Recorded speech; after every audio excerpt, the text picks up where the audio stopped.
Ini mengenai warga yang sudah 2 hari berada di posko pengungsian di Kabupaten Mamuju, Sulawesi Barat, berebut untuk mendapatkan bantuan sembako dan air bersih. Anda bisa lihat pemirsa, inilah suasana saat ratusan orang yang merupakan korban gempa berlarian ke arah truk yang membawa bantuan sembako dan air bersih ke posko pengungsian. Mereka berupaya untuk mendapatkan bantuan demi bertahan hidup di pengungsian. Jumlah bantuan yang tersedia ternyata tidak sebanding dengan jumlah pengungsi. Akibatnya ratusan warga kecewa karena tidak kebagian bantuan tersebut. Saat ini mayoritas pengungsi mengaku kelaparan karena minimnya bantuan makanan jadi dan sembako. Selain itu warga juga mengeluhkan kekurangan air bersih. Jumlah pengungsi akibat gempa di Mamuju berjumlah sekitar 16.000 orang yang terbagi ke dalam 8 titik pengungsian.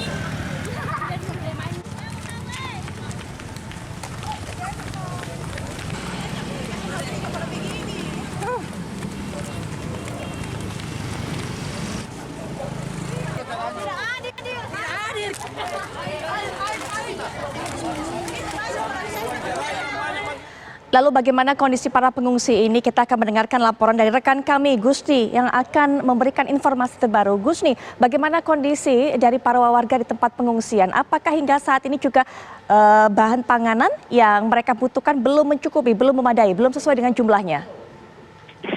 Ya, inilah kondisi pengungsi yang ada di belakang saya ini, Putri Viola. Mereka saat ini hidup dalam kondisi kegelapan. Mereka sangat membutuhkan penerangan karena di dalam lokasi pengungsian mereka tidak memiliki alat penerangan. Mereka tidur di dalam tenda darurat yang kondisinya seadanya saja. Saat ini mereka juga sangat kesulitan untuk memberikan untuk kebutuhan pokoknya mereka. Mereka saat ini berupaya mendapatkan kebutuhan pokok dengan kembali ke rumahnya untuk mencari kebutuhan bahan pokok yang masih tersisa di rumahnya. Demikian, Putri Viola. Mereka kembali ke rumah masing-masing untuk bisa mencari bahan makanan pokok yang tersisa. Bagaimana cara mereka kembali ke rumah masing-masing? Apakah jaraknya dekat dengan tempat pengungsian? Dan apakah kondisi rumah mereka juga masih ada yang cukup baik begitu? Ya, isinya antara lokasi pengungsian dengan pemukiman warga yang mengungsi lumayan jauh. Namun mereka datang ke lokasi pengungsian dengan kendaraan roda 2 maupun roda 4 yang mereka miliki. Untuk kondisi rumah mereka sebagian besar masih utuh dan masih bisa ditempati. Namun mereka untuk sementara ini masih takut untuk kembali ke rumahnya karena takut terjadi gempa susulan. Begitu, Putri Viola. Baik, Gusni, terima kasih informasi yang sudah Anda sampaikan. Selamat bertugas kembali dan juga jaga kesehatan di sana. Baik, kalau kita sudah melihat bagaimana kondisi para pengungsi di Mamuju ini yang memang begitu membutuhkan bahan panganan jadi sampai mereka harus pergi ke rumahnya masing-masing. Kita juga akan lihat saat ini bagaimana kondisi tentunya dari kantor Gubernur Sulawesi Barat yang kita sempat dapatkan gambarnya ini bahwa memang rata dengan tanah. Rekan kami Hijul Akbar akan memberikan informasi terbaru kepada Anda. Silakan Hijul.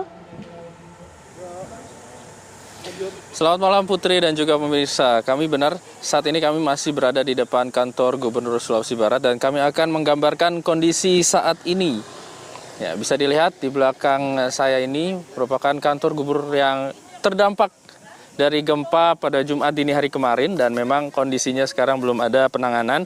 Sementara di lokasi ini juga di salah satu lokasi yang dipusatkan untuk menjadi posko kepada masyarakat yang terdampak gempa. Namun bisa dilihat saat ini pemirsa untuk kondisinya belum ada listrik atau bantuan listrik yang datang ataupun bisa dilihat posko di sini pun masih dalam keadaan gelap. Padahal yang di depan Anda ini adalah posko kesehatan milik Kementerian Sosial dan ada posko lainnya juga yang kami pantau ini baru dibangun sore tadi, yaitu posko dari Kementerian Kesehatan dan bisa dilihat untuk kondisinya juga masih gelap dan informasi yang dapat kami sampaikan pada Anda pemirsa bahwa untuk upaya penerangan atau penambahan daya listrik di Sulawesi Barat yang terdampak gempa ini dari total gardu yang kemarin terdampak ada 800